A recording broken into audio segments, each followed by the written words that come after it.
Recently, Uyghurs in Turkey and other European countries reported China's new manipulative tactic against Uyghurs in the diaspora. China promised them to release their family members from concentration camps if they shut their mouths. The instructions given by the Chinese embassy to the Uyghurs who needed to renew their Chinese passports explained in following conditions. Do not carry the East Turkestan flag. Do not use the name East Turkestan. Do not say any words against China. Openly announce on social media that you will cut any relationship with organizations and the individuals that are against China. Do not post anything on social media that criticizes China. The president of East Turkestan Information Center and Uyghur Research Institute, Ruqyatullah, said it is just another game by the Chinese government and Uyghurs should not get into it. We all know that China is keep denying its crimes in East Turkestan. They never admit. Following the international pressure in China's ongoing genocide in East Turkestan, now Chinese government may be worrying what they should do if the United Nations fact-finding mission is sent to China, and what they should do, evidences present against China by the world community. So they're trying to create evidences to justify its denials by releasing some of the Uyghur family members. But still, millions of Uyghurs were not released, and millions of them are still missing. So far, they have only released after people get life-threatening illness, mental health issues, or physically disabled because of the torture in concentration camps, or they have released the people to the slave labor camp and forced labor camps. And they propagandizing that, oh look, these people are not in detention camps, they are working, we found for them job. That's how China creating evidence to hide its crime.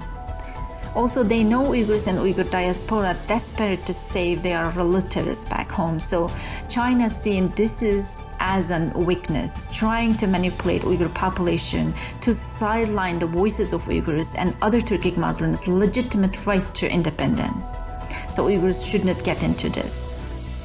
46 IPAC parliamentarians in UK submitted evidences to the UK government to encourage the government to pursue independent means to make preliminary judgments on genocide determination, such as through the High Court of England and Wales or the Uyghur Tribunal. Evidence submission also demanded support the opening of an investigation at the International Criminal Court on international crimes committed by Chinese officials, including invoke China's responsibility for breaches of international obligations in bilateral and multilateral settings, such as the UN Convention Against Torture. The Inter-Parliamentary Alliance on China, or IPAC, is an international cross-party network of parliamentarians composed of 175 members across 19 legislatures to protect international rule-based order globally and to hold Chinese government accountable for genocidal oppression against Uyghurs and other Turkic Muslims in East Turkestan, the Chinese colonized region. IPAC advisor Dr. Erkin Akram said, lawmaking is one of the most significant responsibilities of Parliament. IPAC UK took initial step and played leading role to prevent China's genocide in East Turkestan by submitting this very important evidence letter.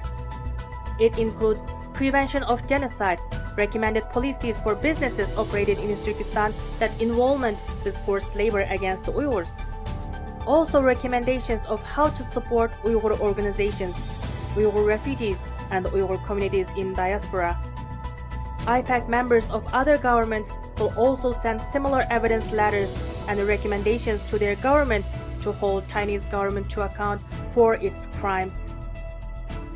According to OP India News report, the National Directorate of Security in Afghanistan has detained 10 Chinese citizens on charges of espionage and operating a terror cell in the capital city of Kabul.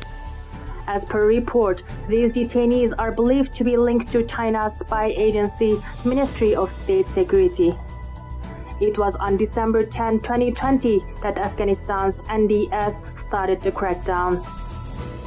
Experts believe that these Chinese spies were meeting Taliban commanders to monitor the Uyghur activists who have fled to Afghanistan or to West Asia and were reporting the same to the Chinese government.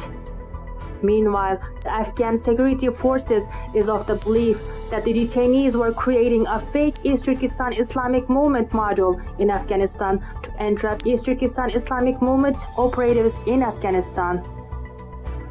Uyghur observers believe that East Turkestan Islamic Movement never officially existed. There were no credible evidences of this group's existence aside from China's claims. China's creation of fake East Turkestan Islamic Movement is to justify their unjustified claim of terrorist threat. Russia has always worried about its weakening influence in Central Asia because of China's aggressive influence in the region. Trump administration tried to improve ties with Moscow as a potential strategic counterweight to Beijing.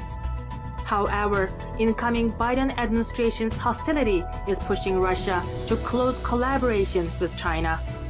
According to The Guardian report, this Tuesday, Japan and South Korea were alarmed by a joint Russia-China bomber patrol which came close to their airspaces.